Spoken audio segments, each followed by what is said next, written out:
God save the Queen. The fascist regime. They made you a moron.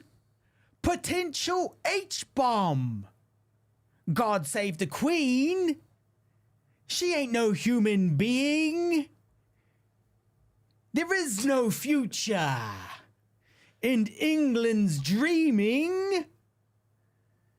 Welcome along to the Guy and Harley podcast. My name is Harley Neville. And I'm Guy Pigden. Who was that? That was the Sex Pistols. I thought you were going to say it was the Sex Pistols, That was but the Sex Pistols. I didn't want to guess wrong. You didn't want to assume. I didn't want to guess wrong and then be called out for not being a true punk. Not being a true punker. Being a true punk rocker, That one as was for we've Liam always Hegarty. been. Yeah. That one was for our dear friend Liam Hegarty, 5150 listener and hardcore punk rocker.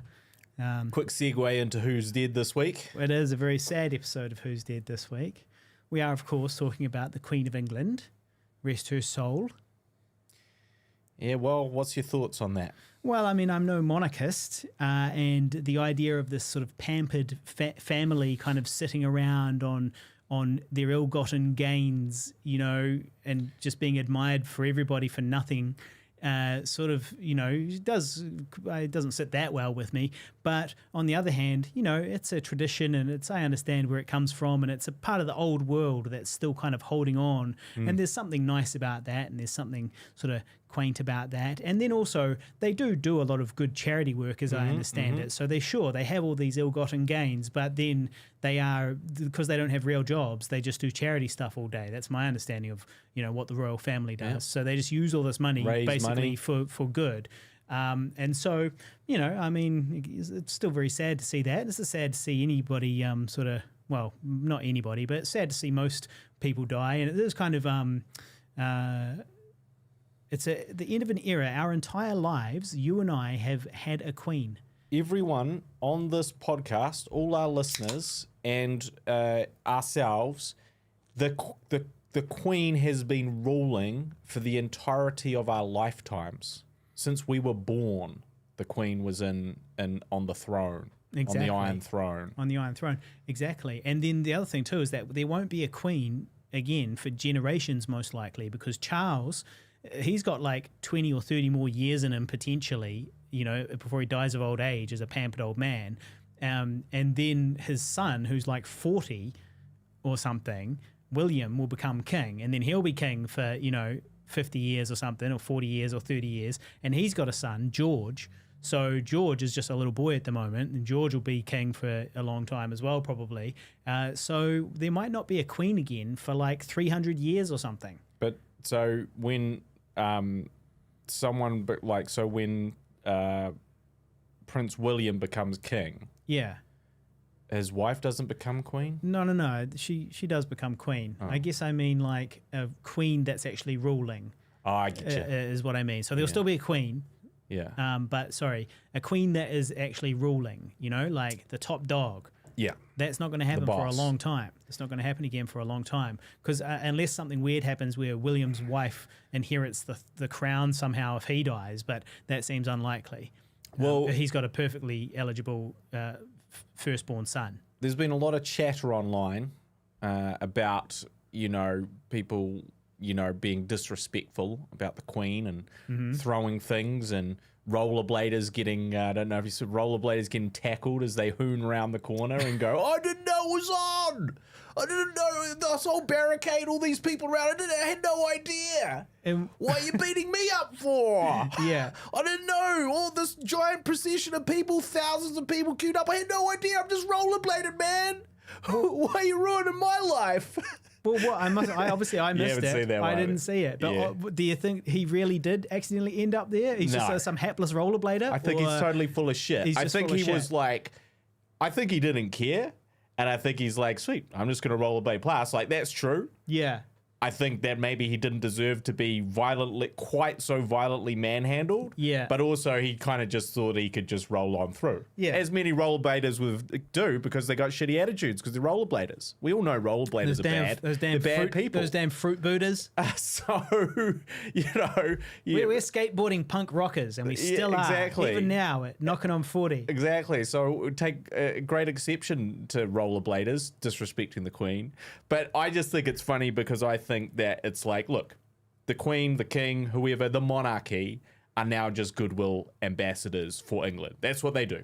That's all they do. They don't have any power, you know, but, you know, the whole idea of like, well, you know, it was built on slavery. And it's like, yes, yep, every single monarchy was built on wars and slavery and hanging people and being horrible and racist and doing terrible things back in the day. But that's not really what they do now, and they're not in charge and they can't do shit. But they can raise money for things, and they can essentially, as you said, be like a link to the old world. And it's like, look, my parents are British. You know, technically, you know, I have some degree of Britishness about me. I've got a British passport, mate. Me too. I'm in fact 100% British if you base it on my passport. We're both British. So we're both British. And we're middle class Brits. We're Brits. Middle class Brits. That's us, the Guy and Harley podcast. And so, you know, but if I know one thing about the English, it's that they love tradition and they love history. Yeah. And they take great pride in both of those things. I love history. And so I feel like it's like, yeah, of course, one day they'll probably just, you know, Twitter will cause an uprising and the monarchy will be abolished by Twitter at some point. We get it. But right now it's like, it's not that big a fucking deal. We don't need to do all this.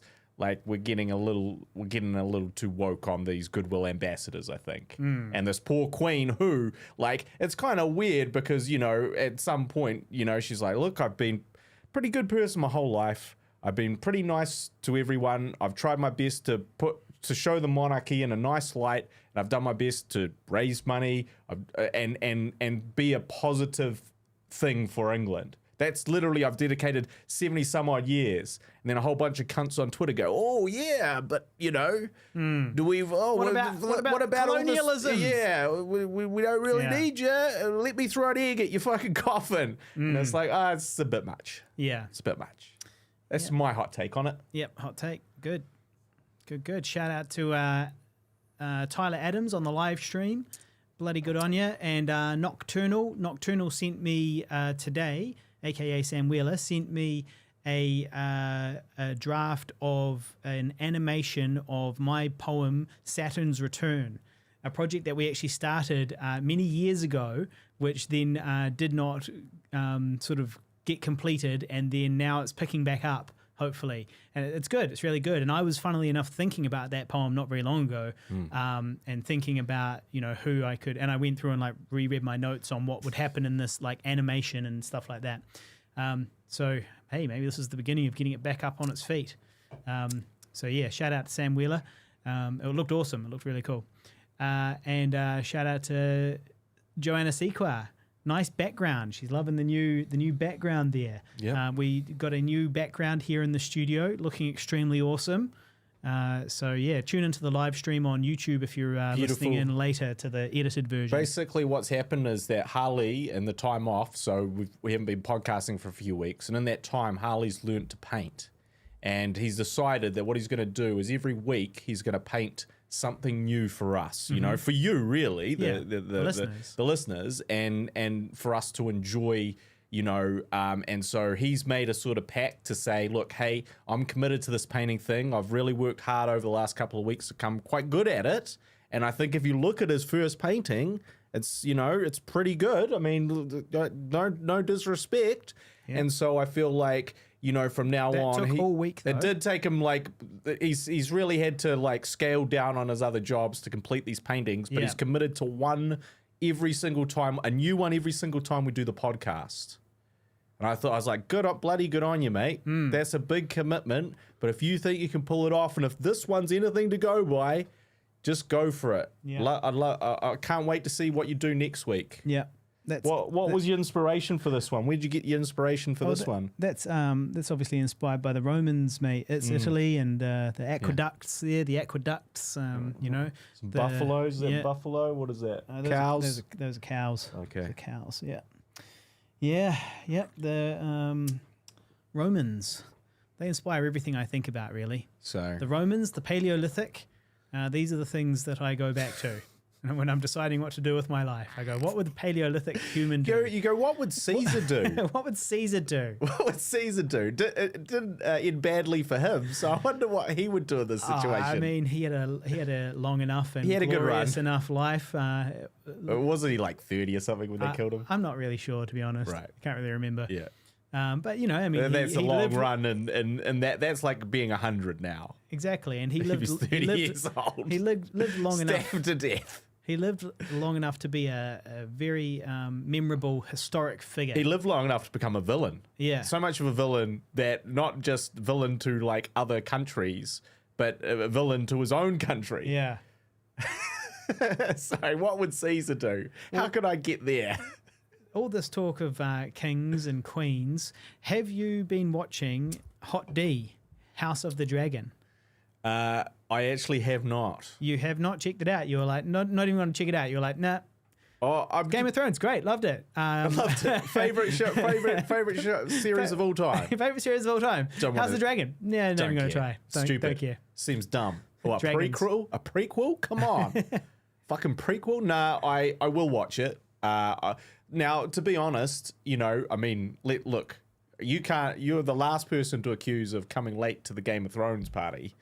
It's true. Or isn't it? any TV show for that matter. No, yeah, it's true. There's a 6-year delay. Exactly. There's a 6-year delay between the release of a project and me seeing it. And you being relevant with that pop Yeah. culture references of that thing. Yeah. So I will definitely check it out. It's not. It's more that I've been busy. And in the limited time that I have had free, I have decided to check out the other prequel, Lord of the Rings, The Calling of the Ring. Rings of Power. The Calling of the Ring. The Rings of Power. Yeah. Have you watched that? Nah, well, it's on the wrong platform for me because I haven't really figured out this pirate streaming thing that that the kids are doing. And so what I do is I've got access to Netflix, and then I paid for Neon. And it's on Neon. So I paid for Neon for a few months to watch House of the Dragon. And unfortunately, there's no Rings of Power on there, right? They're on Amazon Prime. Yeah. I don't have Amazon Prime. So what are you going to do? Yeah. Well, No Lord of the Rings for me. I would check it out. it's pretty good. Well, it's, I guess, look, to me, like, because obviously, like, it is a prequel. Like, so Galadriel's one of the main characters, for example.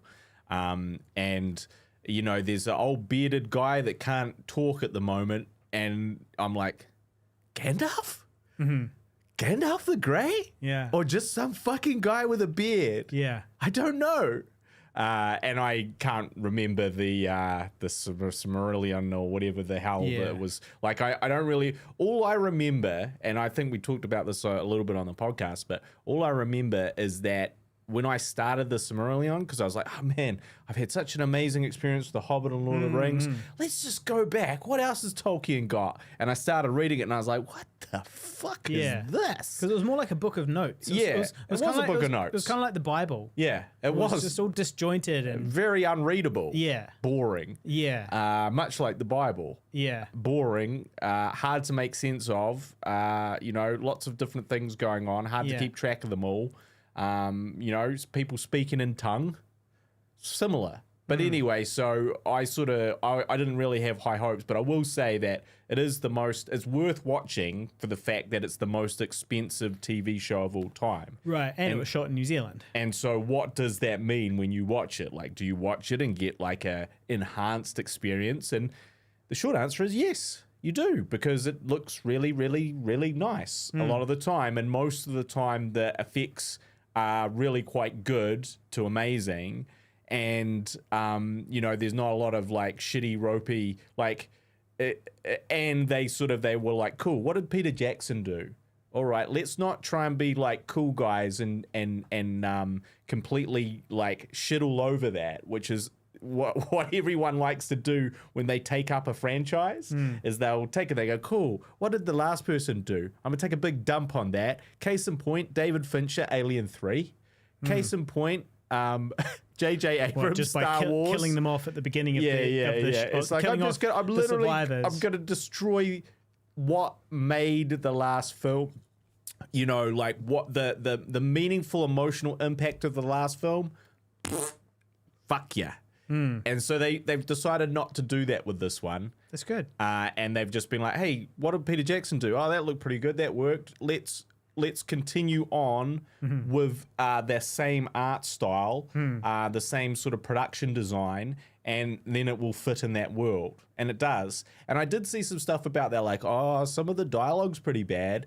I watched it and I was like, the dialogue is exactly the same as Lord of the Rings. If you didn't like that dialogue, then sure, but it's pretty consistent. Meat's back on the menu, boys. Back on the restaurant menu, boys. The restaurants we go to as orcs. The orc restaurants with the orc menus. Well, look, it makes sense to me that orcs have taverns.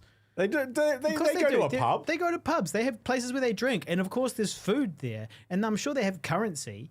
They're just a different culture. So it's like, it's not that out of the, it's not that crazy that they would have menus. It's less crazy than you think. I mean, I guess, are we saying that the term menu did not exist in like the olden times? Like when you went to a bar or a pub, and you go, What do you have? Yeah. What do you have on the I'm sure some of them had on the menus. stone tablet? Yeah. What have you carved on the stone tablet? What's on the what's like Yeah, I guess most of them can't call read. a menu as a menu. I guess if they can't read, a menu's not very useful, I guess is that's it? true. People couldn't read back then. Yeah, and so I don't. menu's not that useful. I wouldn't say that the orcs couldn't read. Yeah. Well, it could be a visual menu, just a Yeah. picture of what you want. It's like meat, vegetables, beer. Yeah. Just point at it. But anyway, so if you haven't seen Lord of the Rings or the Rings of Power, so far so good. I've only watched the first 3 episodes, but so far I'm enjoying it. And if you haven't seen The Calling of the Ring, make sure you go to YouTube and do a YouTube search for The Calling of the Ring, Pigville, and the number 2. That's our Lord of the Rings series, our much dearly loved Lord of the Rings series. There's 3 episodes in it. So go and check that out. Maybe it's 4. Is it 4, is it? Yeah. I think so. There's 3 or 4 episodes. You might be right. I think it's 4. And it's brilliant. I really like episode 3, I think it is. And so, yes, go check that out, The Calling of the Ring on YouTube. Regarding House of the Dragon, it's, for me, I'm obviously very critical of a lot of shows. And, it is the ugly sister of Game of Thrones, I would say. The red-headed stepchild. The red-headed stepchild of... okay. The blonde-haired stepchild. You're not selling it to me. But the thing is the that... white-haired. Well, Are they white or blonde? well, Platinum white, blonde-haired stepchild. Yeah. Platinum blonde. Yeah. Well, the thing is, though, that when the sister's not around, the ugly sister still looks, pretty good. When the ugly sister goes out on the town. Yeah, when the hot sister is not there, the ugly sister looks pretty good, actually. And so it's not so bad. It's not so bad. You're not selling it for me. Well, here's the thing. I'm a little bit biased in the wrong way because the Targaryen story was my least favorite storyline in Game of Thrones. Everyone was like, oh my God, Daenerys Targaryen, and they were all loving that storyline. And I was like, dragons, boring.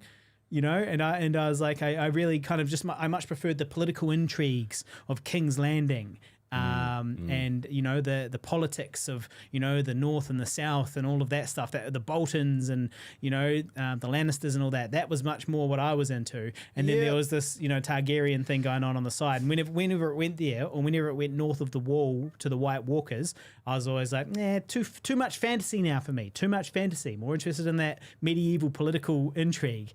And so basically it was my least favorite one, and then they made a whole series about it. Dedicated a series to it. So, but I do hear there's some good incest in this one. Yeah, well, spoiler alert, but no, we won't talk spoilers. I've only heard rumblings, yet. But I hear there's some top quality incest. They're nothing if not consistent. Yeah, the Targaryens. Yeah. Well, look. I have been enjoying it. I think I've watched 3 eps. The 4th ep comes out today, or has come out today, so I'll be watching it tonight.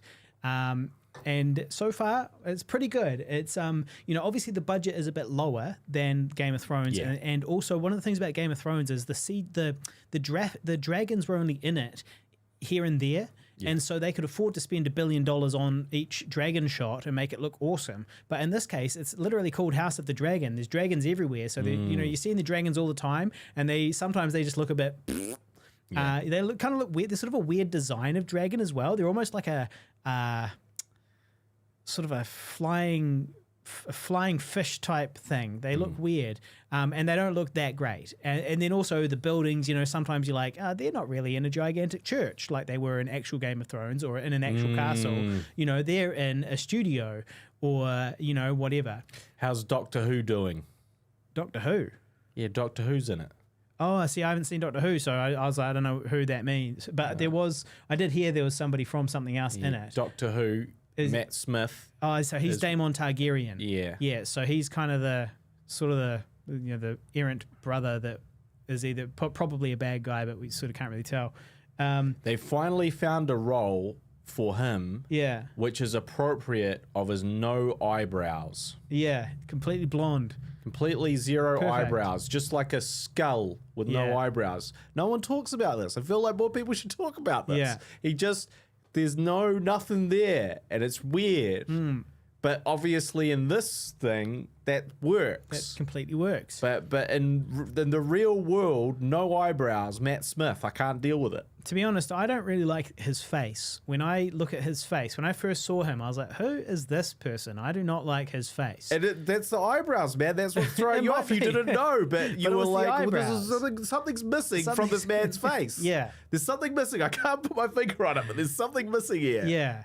Yeah. Yeah. No. Well, so him. There was a scene with him. This is not a spoiler, but this is my kind of.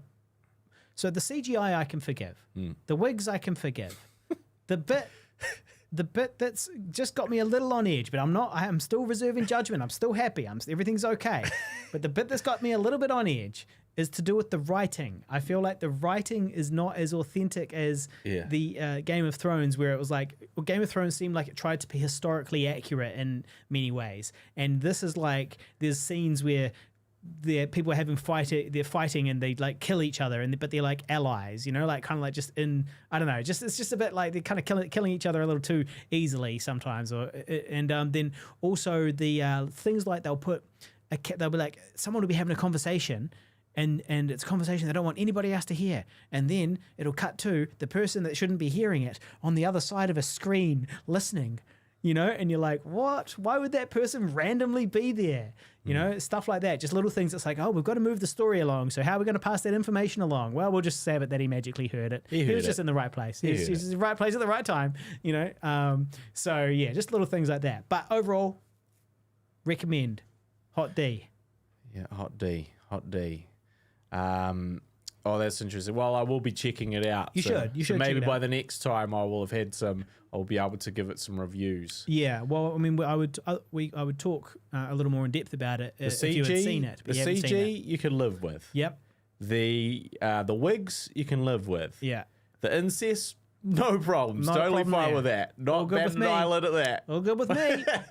But the writing. No objections here. The writing might be a problem. Yeah. Someone hiding behind a screen can't handle that. Yeah, can't handle that. Okay, that's good. Yeah, good stuff though. So the Pigville YouTube channel is still blowing up, by the way. Yep. We're getting 60,000 views per day. This is pretty good. And this has been going on for months now. No complaints. Well, apart from that it's not monetized. That's the big complaint. That's the problem. That's the complaint, actually. A huge complaint. Actually, the biggest complaint you can possibly have is all these views are not amounting to any dollars, except to YouTube themselves. Yeah. Who are obviously making money off it. Yeah, but also the people that go and watch the rest of our videos. So there is some trickle on from because basically it's one video that's going off. And so there's some trickle on from that one onto our other videos. And some of those videos are monetized. But sadly, the problem is that pretty much all the content on the Pigville channel has been flagged as adult. And so it's basically unmonetizable. So that's kind of the big problem there. So big problem millions with of YouTube. views. Yeah. But so getting 170 subscribers per day, though, at the moment, that's our average, 170 per day. It's pretty good. And we're at 23 million views total and Massive. 50,000 subscribers. We've leapt because we're at about 20,000. Yeah, 50 now. And meanwhile, on the Guy and Harley podcast channel, we've got 7 people watching. We've got 7 people watching on the live stream at the moment. The real us. And they're not necessarily all on YouTube. They might be on Facebook and stuff as well. Yeah. And Shout out to our 7 listeners, though. We do appreciate you. Yeah, appreciate that. Yeah, that's good. Now, I will just quickly bring up this. I just went to purchase the new iPhone 14 Pro. My hot little hands. Yeah. This is the iPhone 14 Pro. So I decided to upgrade. Yeah. There we go. I decided to upgrade. Yeah. I decided to upgrade because my last one was the iPhone 11 Pro. So I've been out of it for a few generations. That's where I'm sitting at. I got the 11 Pro. And to be honest, I would have probably just kept going with the 11 Pro, except that I just paid it off. Yeah. So I literally just paid off my iPhone 11 Pro, which I just pay as part of my monthly plan. And I was like, well, I may as well just get, as part of my monthly plan, a brand new iPhone. Yeah. Because it's $2,500, which is insane for a phone. Yeah. You know, that's madness. You know? But so you just paid it off really slowly using your plan. Yeah. And then once you finally owned it, you're like, I might as well just keep paying the same amount, but have a new phone now. Yeah. I'm going to do this until infinity. But why would you not keep your old phone and then just reduce your bill by $29 a week or whatever it works out to be and basically save that money but use your phone that you own? Because then I wouldn't have an iPhone Pro. No, it wouldn't be the 14, but it would just be a fully functional 11. Yeah. Fully functional 11. Fully, you'll find that this battle station is quite operational. This iPhone 11 Pro is quite operational. Yeah, exactly. So you could then basically just reduce your bill by however much per week or month and then invest that on Sharesies, mate. Yeah, but I'm a slave to my corporate overlord, Apple. Yeah. Well, to be honest... and also, basically, there's a bunch of video features on this one, which are really significant improvements. Yeah. I'm quite happy with that trade-off. That's no problems for me. I'll let you know how it goes. But so I was waiting for them to transfer over my stuff from the old iPhone. And I went to EB Games, and I was just like looking... You know, I was just looking at the games catalog, and someone like a young, specky, pimply faced git of a customer service representative came over and was like, can I give you a hand, sir? Can I give you a hand? Hello, sir.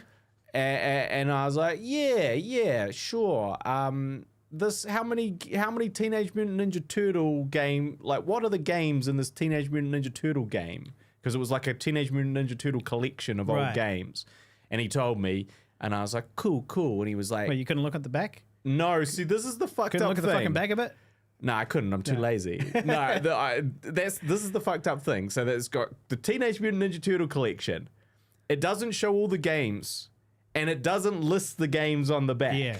It just says 13 Teenage Mutant Ninja Turtle games. Yeah. And I was like, well, what fucking 13 games? This is important. If you're a Teenage Mutant Ninja Turtle game connoisseur, then you need to know which frickin' ones it is. Raphael would not be having that. And I'm a Raphael type of guy. Yeah. So anyway, I was always a Leonardo guy. Leonardo's a fucking nerd. Of the a science nerd. He's a Donatello was a science nerd. Leonardo was the leader, the goody two-shoes. Oh, the do-gooder. Yeah, the fucking do-gooder. Yeah. I think Leonardo's the biggest cuck of them all. I just liked that he had a sword. Oh, he does have two swords, which could really do the most damage. Blue and a sword. Donatello's got a stick. Yeah, let's just dwell on that for a second. A guy has 2 fucking samurai swords, right?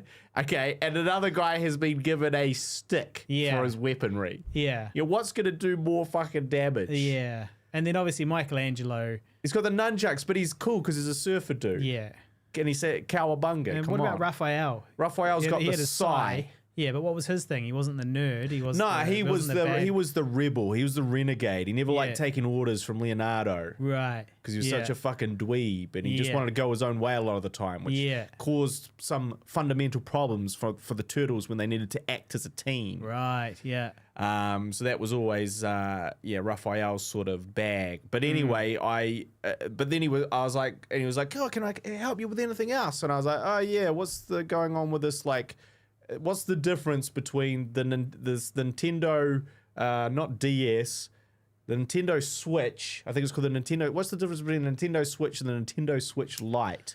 Oh mate, and he goes, the Lite's smaller, right? The Lite is just handheld and it can't connect to the TV, right? But he was like, well, we sell a lot of these. He was going into a sales pitch on me, right? Yeah. And he was like, we sell a lot of these. These are actually really good for the kids. So, they'd be really good for, you look like young kids. You're the age of a person who would have several kids. Yeah, exactly. So you are a dad. Yeah, so and you're obviously a dad. you would like, and this is great for the whole family. This is great for the whole You're family. You're looking for a Nintendo you DS as a for your dad, kids. for your kids and your young family, who you clearly have based on your age. This is a great console, sir.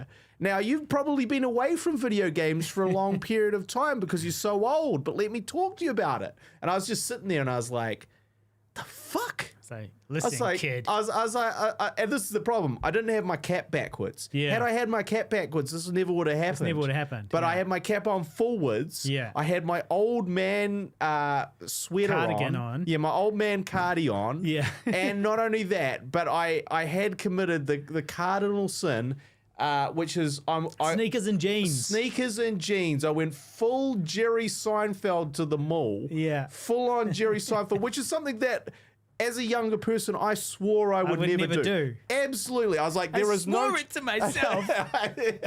I made a promise. And so I swore to myself that I would never be that guy, the sneakers and jeans guy, right? I'm that guy. And and to be honest, when all of this happened, it all came crashing down around me because I was like, damn, I look like an old dad. Yeah. And I was like, I've done this to myself. Yeah. Because I was lazy and I decided to wear the fucking sneakers because they're comfier and I just don't care enough anymore. I was like, oh my God, I don't care enough anymore. I've become the very thing I swore that I never would. And now this guy is lecturing me like we've got 3 small kids and I'm an old dad who's never played video games in his life. He literally doesn't understand video games. Yeah. He's trying to explain video games to me. Well, sir. Yeah, we have these things. We can play them online now. Back in your day, obviously, you saw them in the arcades. You had to blow in the cartridge, didn't you? Anyway, it was just like quite a shocking moment. A self-conscious moment, and then I was kind of walking around and I was like, man, I should have really at least put my normal shoes on. Yeah. You're really upset about this. This is a place of, this is a place of public, right? Like this isn't like, me just going down to MIT where I should look like an older, distinguished gentleman teaching the youths, So, youth is like sheep. I think. The youths. Is it youths? The youths. The youth. The youth. And so anyway, I was like, and part of me wanted to be like, all right, motherfucker, I know what fucking video games are, all right? I'm just asking a little. I just want to know the difference. I just want to know the difference. Look, I was fucking clocking Resident Evil while you were shitting in diapers, you little cunt. So shut the fuck up. Mate, don't tell me about what video games are. He wasn't even born. He wasn't even ready to shit. He wasn't even born to shit in Resident diapers. Evil. So Resident Evil was... I remember like 1998. 1999, 98. Yeah, he wouldn't have been alive. Even potentially 97. Because I remember the first time I found Resident Evil. And I'm pretty sure I was 14 turning 15. It was like 97. Christ alive. Yeah, no, it was a long time ago. In my day. I was like... and it was funny because, to be honest, I did ask about that Teenage Mutant Ninja Turtles, 1, because obviously that was around when I was a kid, but 2, what were you buying this for? I wasn't buying any of them. I was just killing time while I waited for my iPhone Pro 14 was ready. How many, did you get the extra terabytes of data. No, it's too expensive, man. Of storage. If you that's where they really sting you. Yeah, is that's the the thing. storage. It's Yeah. like wait, so all you're doing is putting a different hard drive chip in here. Yeah. It literally costs you guys nothing, but you want to charge me $1,000 for Well, that. mate, that's the business model, dog. That's the business model, and I do thank you for buying that because I am a shareholder. I am one of the company owners. I own Apple. In the every sense of the word, I own Apple. Me I too. am one of the owners of Apple, the company. So thank you, and yes, you too. So yeah, good stuff. Yeah, it's like that. I'm reinvesting. What they say, you will own nothing and you'll be happy. This idea that everything will have a subscription, and this is why, like what you've just done, right, is essentially you're just paying the subscription and having the iPhone. That's and right. you always get the latest and greatest I'm an iPhone. iPhone subscriber. And you just always get the latest and greatest iPhone. When the new one comes out, you just upgrade to the new one and you just pay the same amount every month, whatever it is, right? But you don't actually own, in this case you do, but in the future, right, you don't actually own the phone. Yeah. You just own the subscription to the latest and greatest phone. And, so you'll own nothing and you'll be happy. And that sounds great because I don't need to own this phone, which is slowly depreciating in value and dying and I'm going to have to pay for another one. You essentially just rent it along with everything else in your life, and get the latest and greatest versions of it all the time. Sounds all right to me. Well, what was interesting is that they did that specky git at EB Games. Yeah. Was like, hey, also, because I was like, so how much are the PS5s now? And can you just buy one? And he was like, nah, you still got to pre-order them. Like, no way, old man. There's no get a load of this guy. He's asking about the PlayStation 5. He thinks you can just buy it without a pre-order? What is wrong with you, loser? Anyway, so he was like, but you can get a cheaper version for like $800 instead of $1,000. And I was like, well, what's the difference? And he was like, oh, it's all digital. I was like, how do you mean all how do you mean all digital, young man? What do you mean all digital? What do you mean all Nothing's digital? all digital, is it? It's still a hardware device, isn't it? Can I hold my PlayStation? But basically, it was like it doesn't have a disk drive in it. Right. And so you've got to download the games from the every store. game you just download from the store. Well, that's fine, right? And I was, I was like, that's fine. That's actually environmentally. Save the environment, yeah. Well, depending on the bandwidth cost, the energy bandwidth cost. But you still don't have plastic, for the case. And, Yep. So he's like, gotta be better. I think that's what he's like. They're angling for that to be the future. Yeah. Well, that's definitely going to be. And the I was future. like, interesting. But I think it is a bit of a already problem. is. It's a bit of a problem here in New Zealand because we don't have that fast internet. Yeah. And these games are 200 plus fucking gigs. Yeah. So, that's still actually quite a lot to download. Right. Yeah. Yeah. But yeah, it was just interesting. So actually, he did prove his point. Yeah. And there, I was old and out of touch with video games. So he really got the last laugh. He on did that get the one. last laugh.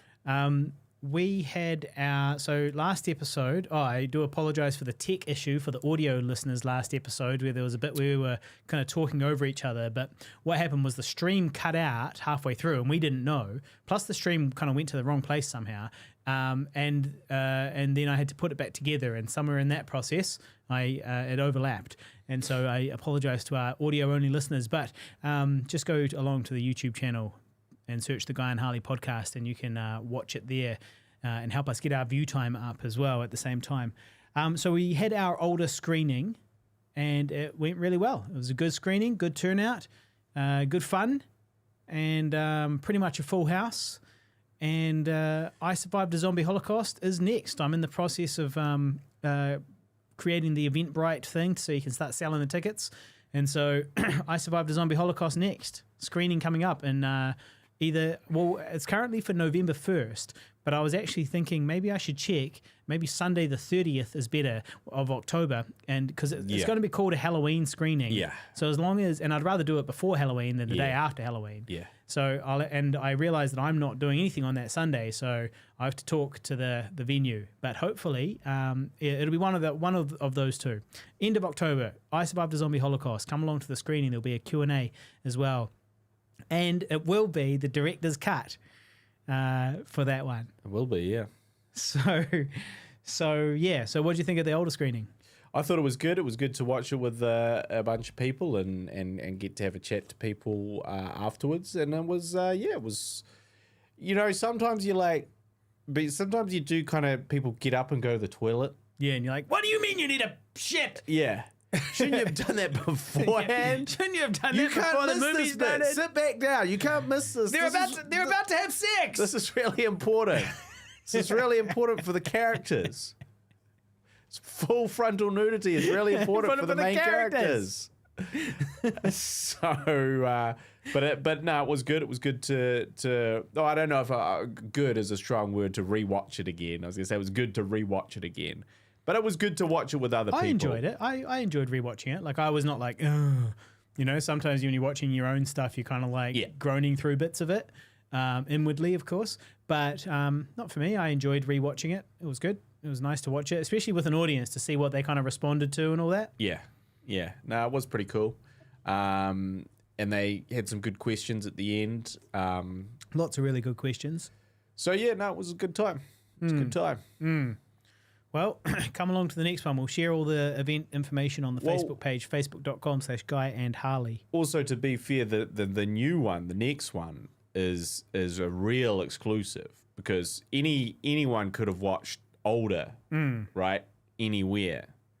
Whereas Zombie Holocaust is naturally no longer available in many places. And so this is, in New Zealand, technically speaking, it's not available anywhere. Is it not available on iTunes anymore?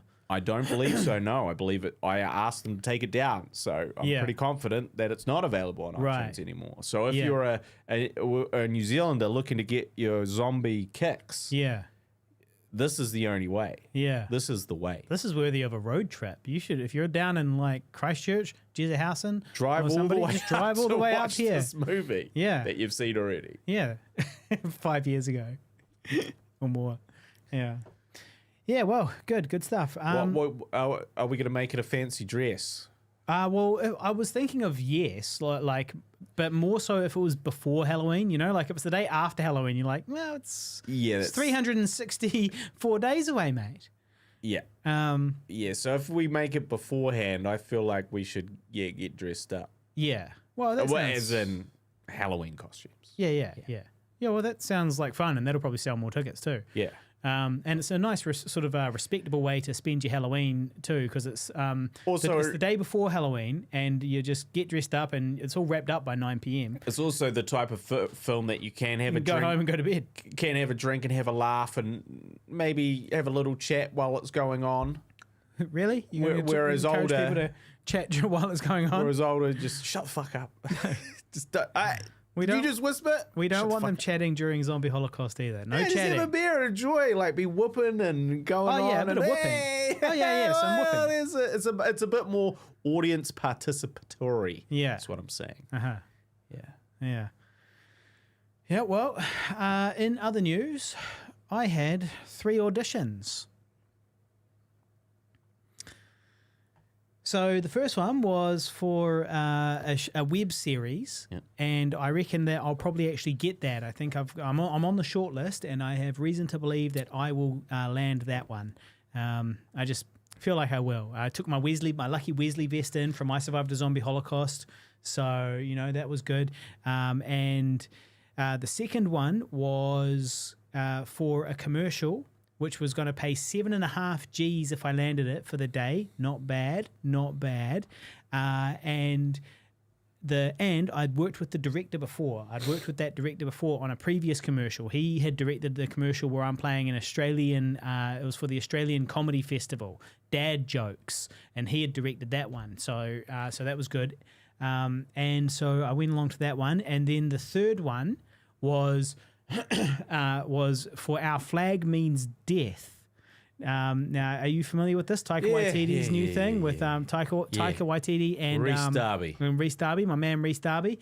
Yeah. And so I auditioned for that. It was a self-tape, and it it looked really good. I was like, oh, this is it. This is huge. This is great. Like it's a role as a pirate on a big Hollywood HBO show. Yeah. This is going to be awesome. The scene in it is acting across from Rhys Darby, so it's like great. That's excellent on the old show reel.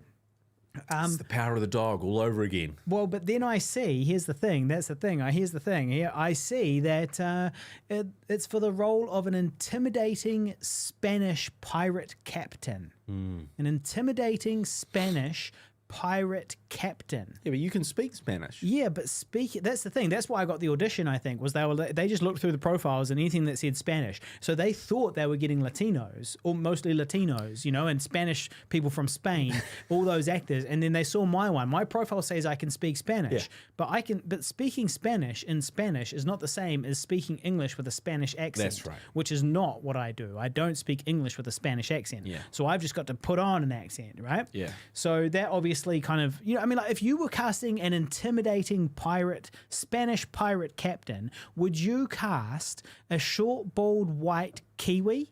No. Who has to put on a fake accent? Especially not in these times, you wouldn't. Yeah, I know. Like they just give me a bit of like extra powder on my face, extra bronzer on my face, and and I'm like, yeah. So, but anyway, look, the thing is that I submitted anyway. Right, I took the time to learn shoot, from Power of the Dog and edit it because I didn't want the power of the dog it again. So I got it done. I love telling that story. I got it done.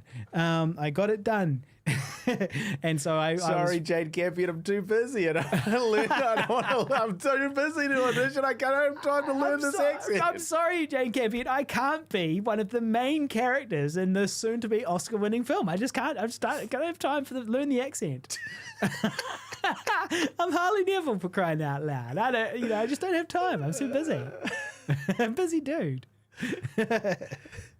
Yeah, so especially if you watch that role, like if you're gonna do an accent, like a cowboy accent is probably the easiest to do. The Power of the Dog we're talking about now. Yeah, because you can it gives you a bit more like a what do they call a North Atlantic American accent or whatever it's called.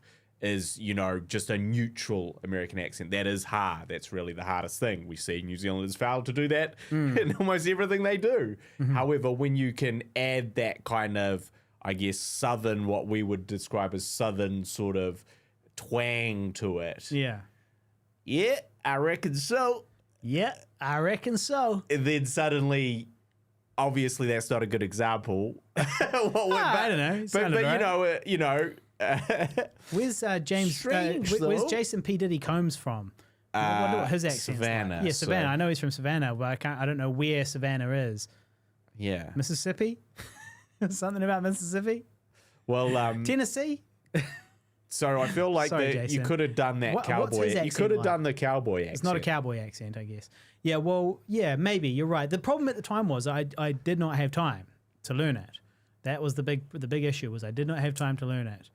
I was balls to the wall, flat out as a freelancer, an in-demand freelancer. So it just didn't work. But I did notice on that pirate one that I actually know the line producer and have worked. The line producer produced a short film that I have acted in. So I did wonder if I thought that can't hurt, and I thought I wonder if that's why I got the audition. Like maybe there's some connection there. To be honest, though, I don't think so. I think it's because it said Spanish on my portfolio, so they thought I was a native Spanish speaker. So I feel my chances of getting that one are slim to none, but it's good though because they can, it's still good to get in front of them. And then the other one, the commercial, I think I would have heard by now if I had it. So I don't think I got it. Despite knowing the director, I don't think I got it. But the web series. The web series, I'm on the short list and I'm waiting to hear. What's the character? Okay, so it's just it's not even a web series. It's a web series pilot. It's a funded web series pilot. I'm moving up in the world. It's good. So I think hey, it's funded. You could have said it's a no budget web series pilot. Yeah, exactly. Which is what most web series pilots are. No, well that's the thing, and so that's the kind we make. I'll be getting paid. That's the thing. So whatever it is, I'll be getting paid, and it came through my agent. So whatever it is, I'll be getting something for it if I get it, and it's sort of a whipping boy type assistant to a corporate, ruthless corporate person. I'm like the whipping boy sort of assistant, So you're essentially... And I'm only in it briefly. I'm only in it for like 1 or 2 scenes. You're essentially playing, who was it in Zombie Holocaust? Simon Ward's character, yeah. Assistant director. Richard, yeah. So you've essentially, now that Simon Ward has retired, I'm moving into his type of roles, of the whipping boy assistant to the put upon loser assistant to. Well, that's the role. That's the role. But the audition went well, so we'll see how that goes. I've got a couple of shout outs here. I wanted to shout out to Bryce Langston of Living Big in a Tiny House fame. Who? Bryce Langston of Living Big in a Tiny House. What's Living Big in a Tiny House? So it's a YouTube channel, and he's a good man. I met him at a YouTube event a few years back, and he's got this great YouTube channel, Living Big in a Tiny House, in a tiny home, and it's all about tiny homes and how to build them, and sort of exploring different people's tiny homes. And it's a good channel with good production values, and it's interesting, and he's doing a lot of that, and very successfully as far as I can see. I think he's one of the more successful YouTube channels in New Zealand, like one of the bigger ones. So go check out Living Big in a Tiny House. So shout out to Bryce, because I didn't actually know that he listens, but he listens. He's currently on a road trip in America, and he does tune in. And he says that we are a total crack up. Sometimes we have him laughing so hard that it was probably dangerous to drive. So thank you so much, Bryce, for your kind words and for tuning in. Appreciate that. It's moments like this that keep us going. We should show him my fucking flat if he wants to see Living Big in a Tiny fucking home. You could do an episode at your place. My kitchen. It's not technically a tiny house, but certainly feels that way. I've got there you go, Bryce. If you're keen, I've got a problem at the moment as well. Collab. Is that I don't know if you ever get this where meat goes bad, right?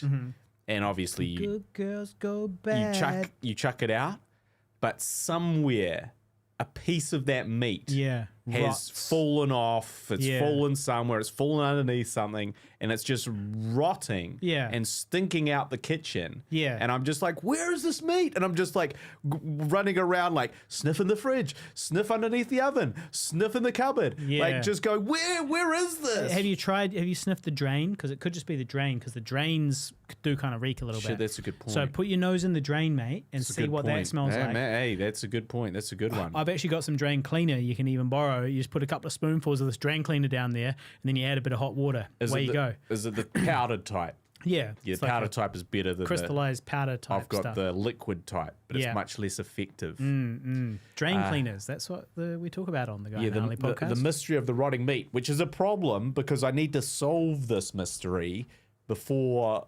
the second coming of the landlord. Which is a couple of days from now, right? Yeah. Which I was much to my consternation. They fucking no-showed last time. Well, that could have been to do with me. Oh, really? Because I didn't know what they were doing with your one, but with me, I was like, well, I'm not going to be there that day. Can you come another day? And then they just didn't show up. They didn't really get, and then they're like, no worries, we'll do it another day type thing. And I was like, okay. And then they did it on another day, which is equally not good for me. So it's actually worse, arguably. What's winding me up? Because I don't care if I'm there or not. Yeah. Right. Yeah, I prefer to be there, but I'm going to have to not be there this time.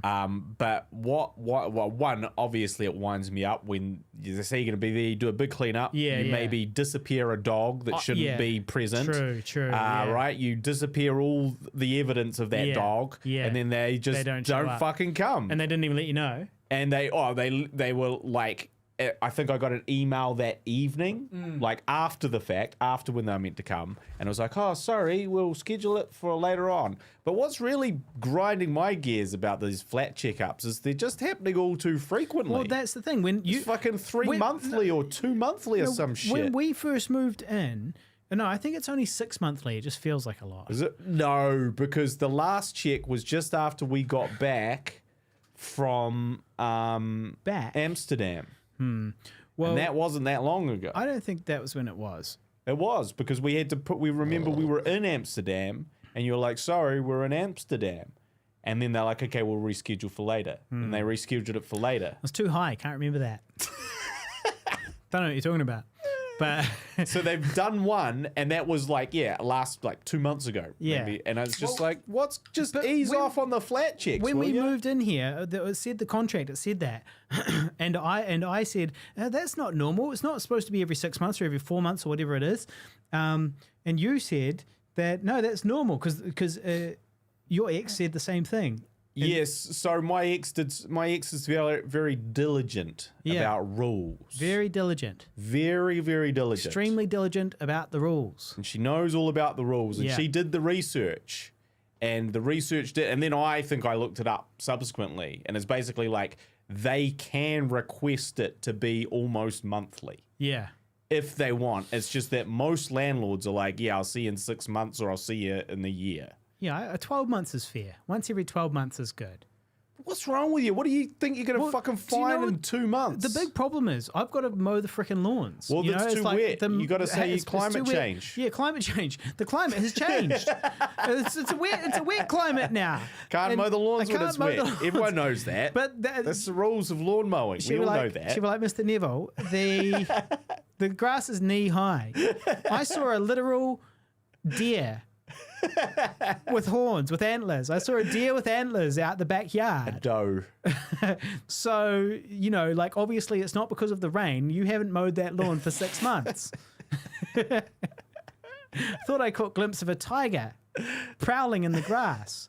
We're building a whole ecosystem in the backyard, a new ecosystem. Yeah. No, just blame it on climate change. Yeah. All right. So more shout outs. That's also what happened. So this dangerous driving, listening to the Guy and Harley podcast, laughing your ass off too much and potentially crashing. Too much fun. That's the same thing that happened to Cole Gadsby. 5150 listener Cole Gadsby. He had to pull over because he was laughing too hard when he listened to the show. So shout out to Cole as well. Thank you. That wasn't this time. This was ages ago. The Red Master. The Red Camera Master. Because Cole he Gadsby. shoots documentaries using Reds. Yeah, exclusively using Reds. The least practical. He uses the least practical camera possible for shooting documentaries. The Red camera. Well, speaking of cameras, It's a very good camera. Don't get me wrong. but it's not convenient for that run and gun type. It's not quick and easy to shoot. Well, yeah, not quick and easy to shoot. Obviously, it's going to give you a superior image to many of those ones that are easy to shoot. But I just don't think from a practical point of view, it really makes sense. It makes sense if it's the one you've got, though. Well, I was going to say it makes sense if they're paying you and you're adding on those red fees on top. Yeah. It makes perfect sense. And also, if that's the camera you've got, that's the camera you got. True. Get that red money. Yeah. Yeah. Well, I'm thinking of buying a camera, not on the Red level. Not in the red ecosystem. A Panasonic X2000 is what I'm looking at. The opposite of the red ecosystem. Yeah, a nice a running gun all-rounder that can be used for my camera, job, my sort of corporate camera jobs. 200x zoom. 24. I think it's 24. 24, I think that's what it was. 24 times zoom or something like that. And yeah, it's good. It looks good. I used it the other day for a job, and it's had everything I needed. It's got the HDMI out, and it's got all the. You can stream directly from the camera. Yep. If you've got the cell phone, if you hotspot to your cell phone, you can stream directly from the camera.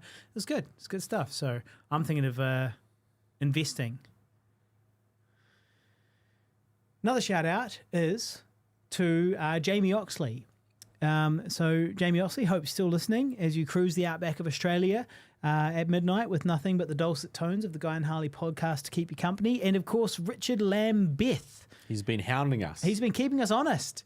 He's doing the job that Liam Hegarty used to do back before we sucked all the passion out of Liam with all of our fighting. Mummy and Daddy, stop fighting, Daddy. Yeah, so good. So shout out to Liam Hegarty as well. What does Richard say? I can't read anything. So too far away. Richard says that has to be. Richard does work in real estate, and he says regarding the flat inspections, it has to be 3 or 4 monthly. They may suspect you have a pet. There could be a number of reasons why they're doing it. But to be honest, I think they're doing it according to the schedule. I'm pretty sure the schedule said once every 6 months, and I'm pretty sure that they've done it once every 6 months. Nah, they used to in COVID. Yeah. No, they used to do none in COVID. Well, yeah. They No, do they none used in to do a COVID. virtual one. They did a virtual one. Remember, we had to take all those photos. Oh yeah, we did. That was annoying. That was It was extremely quite annoying. irritating. Extremely irritating. Yeah. So I've got this new job, which is going to remain nameless, but you'll be able to guess it. And I at this new job, I wanted to get my pay slip, right? I wanted to get my pay slip. Yeah. And so after a lot of unnecessary like flapping around to find my pay slip, I started figuring it out. And I went to the website and it said that if I want to get my pay slip, I read the small print, it says that their website for me getting my pay slip does not work with Safari, Firefox, Google, or Microsoft Edge. And I was like, so what the fuck does it work with then? Right? Alta Vista. And so I reread it, right? And in the smaller print, Yeah. was that I had to use Internet Explorer Fuck. to get my pay slip. They've discontinued I've Internet Explorer. discontinued it. If I want to get my pay slip, I need to download and install a redundant, no longer supported browser, which was terrible even when it was supported. Yeah. And it's like, yeah, how long have these people been living like this? Internet Explorer.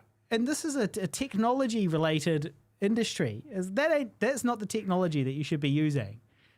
So yeah, I just thought that was Not the technology you're looking for. Yeah. The real question though is, when will Microsoft Edge Fucking be gone. be allowed to Microsoft come? That's dad joke number one. Dad joke number one on the podcast, in case anyone's keeping count. Good stuff. What else you got? I think I've only got one other note, really. Well, the only other thing I've got is a little one that I went drift karting with She Who Shall Be Named. Yeah. She also helped me with my Spanish accent on that ad, She Who Shall Be Named. Shout out to She Who Shall Be Named. And we went drift karting. So I invited you, too busy. Too busy? But we went drift In karting. the studio. And so I was drifting around. As you were pulling a burnout, I Yeah. was literally sitting here Slaving pressing away. buttons. Yeah. Well, I was drifting around a corner Yeah. at full speed. So that was good fun. Good Ramming fun, your but girlfriend off the road. yeah, Overly competitive. over aggressive, overly competitive. Raging, Yeah. road raging on the Yeah. car. Get out the fuck away! Yeah. Well, it was good though. But I tell you what, it is actually quite hard to get a good drift going on. I bet it is. Takes a bit of practice. I was just sort of getting it towards the end of my session, my 30-minute session, and then it was all wrapped up. But that was good. Shout out to Nick Zaladi. I bet he knows a bit about drifting. Long-time 5150 listener. Yeah. Well, actually, Jamie Oxley too probably knows about drifting. I've got a couple of things, actually, I forgot to mention. So I've just found out that the lockdown horror film that I shot, Stay at Home, has been accepted into 2 film festivals. Nice. Now, this is off the back of being rejected from 30. Well, those odds are not bad. Those odds are consistent with film festivals. Well, if you think about it, But it's also just too expensive. yeah. It's just too That- fucking expensive. That is the problem. Is it's too much of a gamble with film festivals where you're like, I'm going to pay money every time for one of these submissions, but most of them I'm not going to get. And I know that. I know I'm mostly not going to get them. I literally just have to get the aggregate submission up so I get into a couple. Yeah. But it's just funny because I was literally like, look, this is getting into 0 film festivals. Yeah. Like just 0. Yeah. Like, but it actually got into 2. This is the fucked up thing. It got into 2 film festivals, which our last film, Asylum, got rejected from. And it's like, Well, which two? Can you announce it? yeah. Well, Film Quest and Horror House. All right. Yeah. So we've been in both of those before. For no caller ID. For no caller ID, Yeah. and maybe Horror House for Zombie Holocaust. Zombie Holocaust. Yeah. So yeah, but it was just kind of like, what? This is so fucking weird. Like, why these ones? Why now? Why now? Why accept these now? Why not just blanketly reject because I was literally on. I was like, cool. I'm just going to put this up online and do some tutorials around it, which is kind of my intention anyway, and I'm fine with that. But then it got into these festivals. So, well, where are they? well, that's the thing. Part of me wanted to spend $6,000 and go to those festivals. Well, where are they? So one is in Utah, Yeah. which we've never been to. What was that one called again? That's the Film Quest. Film Quest. Yeah. And then the other one, I can't remember where it is, but I feel like somewhere else. And they're like you could hit one and then hit the other one, I think. And part of me pretty was sure like, we met filmmakers from Film Quest, we know the festival director. but we also in Amsterdam, weren't they from Utah? The girls that like made whatever film it was. Maybe. You remember who I'm talking about? Yeah. Maybe. I'm pretty sure they were from Utah. Yeah. Well, anyway, There's an excuse to go. We'll have a free couch to stay on. It's kind of like this thing is like, can you justify two $6,000 trips in a calendar year? Yeah. And the short answer was like, yeah, probably not. And well, when is it? It's actually I can't go because I'm doing the Zombie Holocaust screening. But that's when it was. So it was so it's quite soon. End of It's a month away. End of October, early Yeah. November. Yeah. And what about Horror House? Same. And where is Horror House? I can't remember. Yeah. But I was like, man, on the one hand, that's cool. Like on the one hand, I would really like to go because it's like it's going to be quite a long time between drinks in terms of our next film festival submissions. But on the other hand, it's $6,000. Plus, you've also kind of got it out of your system a little bit. That's the thing. You know, like you've done your big international travel. That was fun, but you caught the COVID once. Do you need to go do it all again? COVID once on international travel. Did? I spent Are you ready to do it $6,000 again? once on international travel. Do I need to Do go that all there again? Yeah. So the reality is I probably won't and then just regret it later. But the real reason that I definitely won't is because it's a short film. And, you know, in wrestling, there's main event superstars and there's jobbers. And we all know that unless it's specifically a short film festival, which this is not, that you are the jobber of the festival if you're coming there with a short film. And I know this. I've seen this firsthand as someone who came with a feature to a festival. I saw how they treated the little people, the little people with the little shorts. And they were very they were still respectful, and they're like, you know, thanks for coming and all this thing. I don't want to imply, but there was also it's a tier and a status, and there was a whole bunch of things that we got invited to as feature festival things that the short film people didn't, and they're like, what are you doing later? And it was like,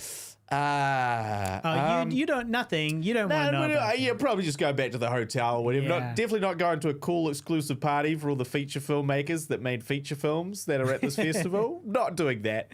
Not having bars being opened up to us and people offering us cocaine. We definitely won't be doing anything like that later on this evening.